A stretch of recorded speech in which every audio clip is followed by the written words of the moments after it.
നിങ്ങളുടെ ഇഷ്ട പരമ്പരകൾ എക്സ്ക്ലൂസീവായി സൺ നെക്സ്റ്റ് ആപ്പിലൂടെ തികച്ചും ഫ്രീ ആയി. ഇപ്പോഴേ ആപ്പ് ഡൗൺലോഡ് ചെയ്യൂ. നിങ്ങളൊക്കെ ഇവിടെ വന്ന് നിൽക്കുന്നത് അച്ഛനൊരു ബുദ്ധിമുട്ടായെന്ന് കരുതിയാണോ ഇങ്ങനൊരു പുതിയ നീക്കം?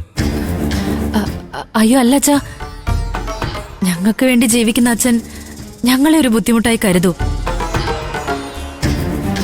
ഞാൻ അച്ഛനെ കുറിച്ച് അങ്ങനെ ചിന്തിക്കുമെന്ന് അച്ഛന് തോന്നുന്നുണ്ടോ? ചീരു വേറൊന്നും മനസ്സിൽ വെച്ചിട്ടല്ലച്ചാ. സരോജിനി ആന്റിയുടെ മോൾക്ക് ട്രീറ്റ്മെന്റിന് കുറച്ച് കാശ് ചോദിച്ച് ഇവിടെ വന്നായിരുന്നു. അച്ഛൻ ഇവിടെ ഉണ്ടായിരുന്നില്ലല്ലോ, ഞങ്ങളുടെ കയ്യിലും കാശൊന്നുമില്ല. അപ്പോഴാ ചീരുവിന്റെ അക്കൗണ്ടിൽ കുറച്ച് കാശുള്ള കാര്യം ഓർത്തത്. അത് ATM നിന്ന് എടുത്തു കൊടുക്കാൻ പോയപ്പോ ചീരു ഇവിടേക്ക് വേണ്ട സാധനങ്ങൾ വാങ്ങിച്ചെന്നേ ഉള്ളു അച്ഛാ. ഓഹോ, അങ്ങനെയാണോ? സരോജിനിയുടെ മോൾക്ക് എന്താ പറ്റിയത്? കിഡ്നി സ്റ്റോണിന്റെ ആണെന്ന് തോന്നച്ചാ. സ്കാനിങ്ങും മറ്റും വേണമെന്ന് പറഞ്ഞപ്പോഴാ ചീരു ആന്റിക്ക് ക്യാഷ് കൊടുത്തത്. ആ, അതെന്തായാലും നന്നായി.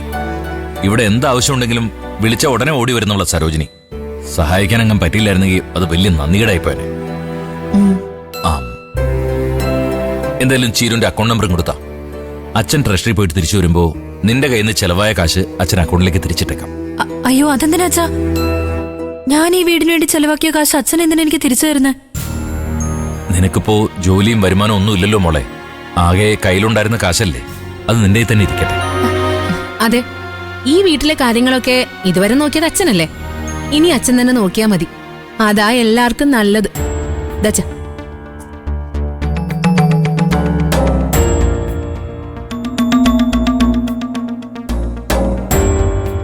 അതെന്താ അമ്പിളി അങ്ങനെ പറഞ്ഞത്? നിങ്ങൾ തമ്മിൽ വീട്ടു ചെലവിന്റെ കാര്യത്തില് വല്ല സംസാരം ഉണ്ടായോ? ഏയ് ഒന്നുമില്ലച്ചാ. അമ്പിളി ചേച്ചിയുടെ സ്വരം മാറാൻ പ്രത്യേകിച്ച് കാരണമൊന്നും വേണ്ടല്ലോ.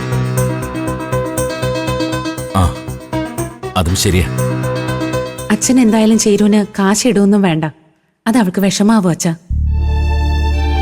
അതെ അച്ഛാ, ആ കാശ് അച്ഛൻ്റെ കയ്യിലുണ്ടാവുമല്ലോ, പിന്നെന്താ? ശരി ശരി, എന്നാ ഞാൻ പോയിട്ട് വരാം. പോട്ടെ മോളെ.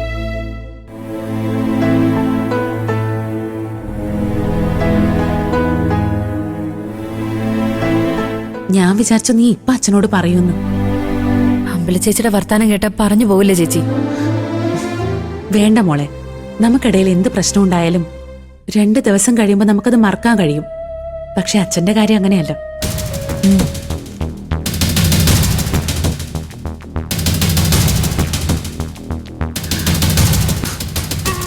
മക്കള് തമ്മിൽ വഴക്കാണെന്ന് അറിയുമ്പോ ആ മനസ്സ് വല്ലാതെ വേദനിക്കും. ഇത്രയൊക്കെ ചെയ്തിട്ട് നമ്മുടെയൊക്കെ ജീവിതം ഇങ്ങനെയായതിന് അച്ഛനല്ലെങ്കിൽ തന്നെ വലിയ ദുഃഖമുണ്ട്. അതിന്റെ കൂടെ നമ്മളായിട്ട് വീണ്ടും ഇങ്ങനെ.